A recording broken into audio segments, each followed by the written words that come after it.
Coming up on today's show, we're going to do a Sixers-Raptors NBA playoffs preview, and I have some thoughts on Doc Rivers and his condescending comments toward the media after last night's win against the Detroit Pistons. But first, it's prediction time. Who do you have in this series? It's a feisty opponent in the Toronto Raptors. You riding with the Sixers? Type PHI. If you're going with the Raptors, type TOR. Get those predictions in, and let's tip off today's show.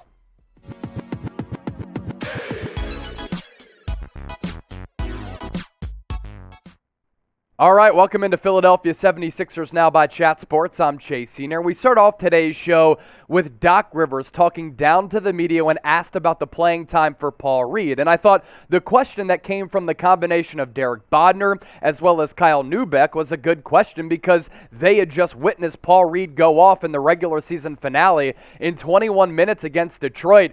He was superb, and we're talking about a second-year player who has so much energy and at the G League level has put up a bunch of massive numbers. And at the NBA level, when he's gotten some minutes, when Doc Rivers has actually decided to play him, he's flashed at times. Now, he can be a little bit reckless with how he moves.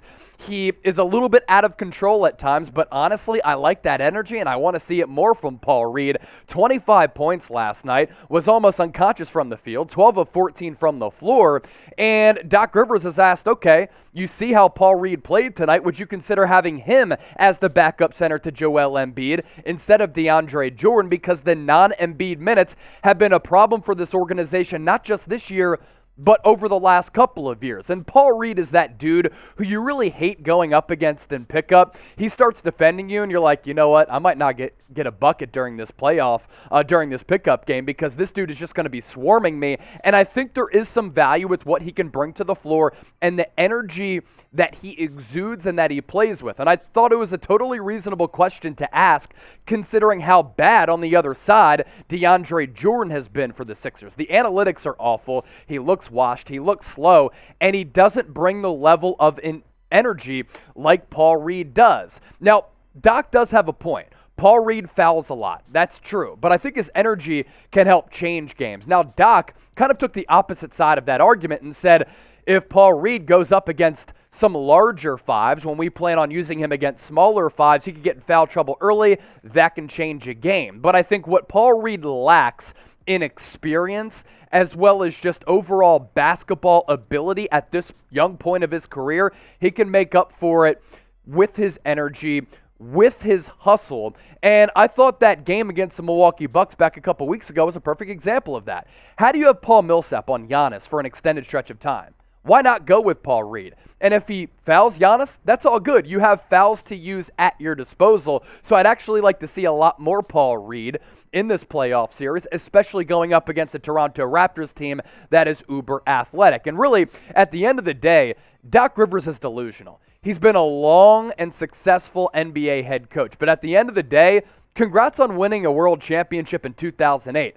That was 14 years ago. Since then, for Doc Rivers and every team that he's coached in the NBA playoffs, it's been nothing but playoff collapses, playoff shortcomings, and he's gone on to blow the most 3-1 leads of any coach in the history of the NBA. So don't walk around like you're Phil Jackson and talk to the media like you're Greg Popovich. You ain't those guys. You're not in that class. You're not an elite head coach. You're good. You're serviceable. But I'll tell you this, Doc, if you go out in the first or second round of the playoffs, you're going to be looking for another NBA head coaching job, because once again, you failed to reach expectations. And the way you carry yourself and talk to others, I ain't about that life. So whose side are you on? Is it Doc Rivers or is it the media?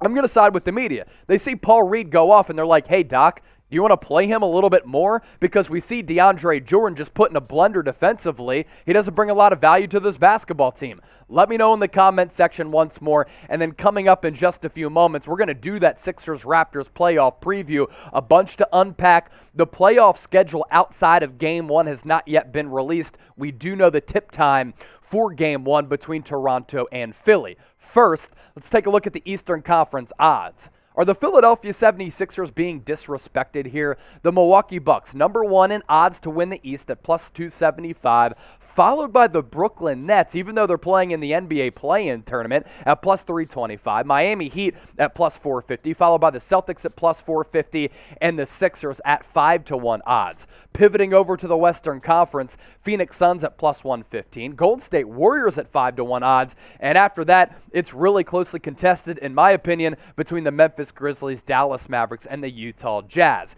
If you think Philadelphia is getting disrespected by Vegas and the odds makers, let us know and get those bets in. Thanks to our sportsbook partner, today's presenting sponsor, BetUS. Head to chatsports.com/bet. Enter the promo code CHAT125 to my right for a 125% deposit bonus. Let's say you put in $100. Using that link in that promo code, you get an additional $125 to game with. Let's take a look at the NBA playoffs picture now, and then we'll do the Sixers-Raptors playoff preview. The play-in tournament is set in the Western Conference as well as in the Eastern Conference. Those games start on Tuesday and run throughout the rest of the week. 7-8 matchup, really good one between the Minnesota Timberwolves as well as the Los Angeles Clippers. In the Eastern Conference, that's the one I'm really looking forward to. In the Eastern Conference, it's the Brooklyn Nets against the Cleveland Cavaliers, the Nets in that 7 spot, and then the Atlanta Hawks. Yes, we hate Atlanta in Philadelphia. That 9 seed going up against the Charlotte Hornets. Really, really intriguing matchups in the play-in tournament in the East and the West. And at the end of the day, I actually like what the NBA has done with the play-in tournament. I think it adds a little bit of gusto to the NBA playoffs. Playoff picture in the West. We'll run through this really quickly. Suns take on the winner of that play-in game. Mavericks Jazz. We'll see what the injury status is with Luka Doncic set to get an MRI on Monday afternoon. Warriors Nuggets. Give me Golden State to win. They're going to need Steph Curry healthy though, but the Nuggets a little bit feisty, going to be without Jamal Murray, and then the Grizzlies taking on that other play-in tournament winner. Now to the Eastern Conference. This is our main focus here. Miami Heat able to lock up that number 1 seed. They take on the future 8 seed. It's either going to be Cleveland or Brooklyn. Philadelphia 76ers against the Toronto Raptors in the much anticipated 4-5 matchup. Toronto won 3 of 4 in the season series. Bucks Bulls is that 3-6 game. In series, I like Milwaukee to really win that in 4 or 5 games. The Bulls have been bad for a couple of months now. And then the Boston Celtics able to grab that number 2 seed. Really, since the All-Star break, they have been the hottest team in the NBA. Yes, even hotter, in my opinion, than the Phoenix Suns. So tip-off for Saturday, Game 1, Wells Fargo Center, South Philadelphia has been officially set. 6 o'clock Eastern, the over-under set at 217.5.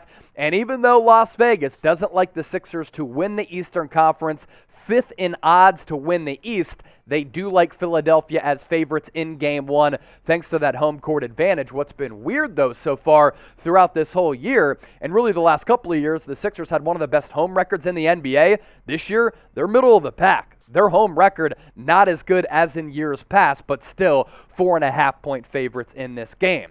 Raptors leading scorers. This is really a surprise team, and I think Nick Nurse is the best coach in the NBA, not just because of what he did in 2019 and his first year leading the Raptors to an NBA championship, but the body of work and the fact that Toronto last year won less than 30 games, and here they are nearly having won 50 games with a team that doesn't really have a bona fide superstar, just a well-rounded roster that makes a lot of seamless sense, and Masai Ujiri a big part of that because the player development north of the border has been outstanding. Pascal Siakam, he's the leading scorer for Toronto, average about 23 points per game. Fred VanVleet, a little bit banged up, that's something to monitor, but a really good guard who has unbelievable range. Gary Trent Jr., that trade for Norm Powell, I side with Toronto at the NBA trade deadline 2 years ago. Gary Trent Jr. is a young stud, average about 18 points per 8. OG Anunoby is a crazy athlete who could play multiple positions. He's going to cause a lot of problems for the Sixers, especially James Harden.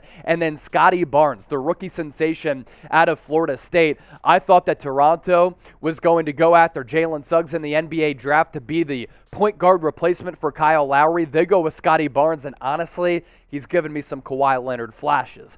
As for the Sixers, we'll see if Joel Embiid is able to win the NBA MVP. He did win the NBA scoring title, first center to do that since 1999-2000 when Shaquille O'Neal was able to do that. James Harden, 21 points per game, followed by Tyrese Maxey, Tobias Harris, and George Niang. Honestly, right now, I think James Harden, given his struggles the last several weeks, is the fourth best scoring option on the Sixers after Joel Embiid, after Tyrese Maxey, because I think he can do a little bit more off the dribble as compared to Tobias Harris. Tobias Harris comes in third for me, then it's James Harden. And if that's the case, I think the Sixers can win this playoff series, but they're going to need a big outing and a big series from Tyrese Maxey as well as Tobias Harris. If James Harden can facilitate like he's been despite the shooting struggles, then the Sixers will be in a pretty good spot. Speaking of that point, and that conversation, outside of Joel Embiid, who needs to step up? Toronto lacks the firepower to guard Embiid. So outside of that, I think Embiid's going to be able to go off, but there's a lot of pressure on Maxey, Harden, and Tobias Harris. Who needs to step up the most? Let me know in the comment section down below. So when I look at this series from the bird's eye view, shout out to the Philadelphia Eagles, the Raptors have the coaching edge.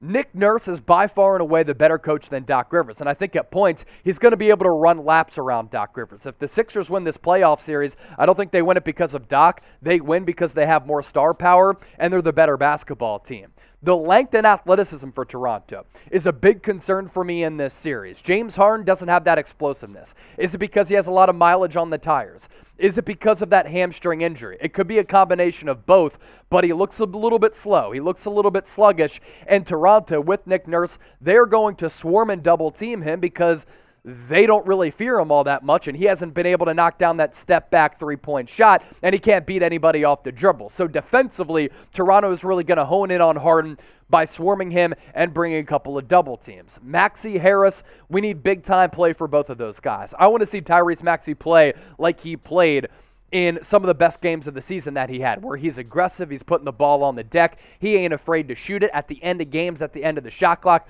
That's what the Sixers need. Toronto will also relentlessly double-team Embiid because they know he's the number one option on this team. They want to see that Harris, Maxey, Harden prove to them that they can actually come through and win playoff games throughout a 7-game playoff series. Another point that's important to talk about here, it's Matisse Thybulle. Ineligible to play because he didn't get a booster shot. He did get the original vaccine so that he could play for Team Australia in the Olympics, but didn't get that booster shot, and because of that, his vaccination status does not meet the requirements for Toronto. He will be unable to play in Game 3 as well as in Game 4. You won't miss him on the offensive end. You will miss him a lot on the defensive end. Luckily, though, for the Sixers on that defensive front, look, Toronto doesn't really have a guy who Matisse Thybulle would need to guard. They just have a really good supporting cast of players.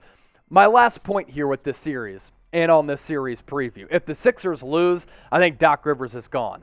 I have absolutely no confidence that the Sixers are going to win this playoff series because Toronto is a bad matchup. They're athletic, they're long, they can switch at multiple positions, and they really were impressive against the Sixers in their 4 matchups this year, 3-1 against Philadelphia throughout the regular season. Nick Nurse has the coaching edge over Doc Rivers, and Philadelphia has this lack of mental fortitude at the end of games that really concerns me. Doc Rivers' inability to make adjustments and his substitution patterns can be under question, and that's why I think Toronto is going to give Philadelphia everything that it has. Now, in the regular season, Toronto, a team that hustles, plays defense, plays a well-rounded basketball style, they can maximize themselves in the regular season, and then that kind of tails off in the playoffs. It's my hope that that is going to come to fruition, but this series is going to be a handful for the Sixers. Before we get out of here, prediction time once more. If you didn't get your predictions in the comment section to start the show, I want you to do that right now. Let me know who you got.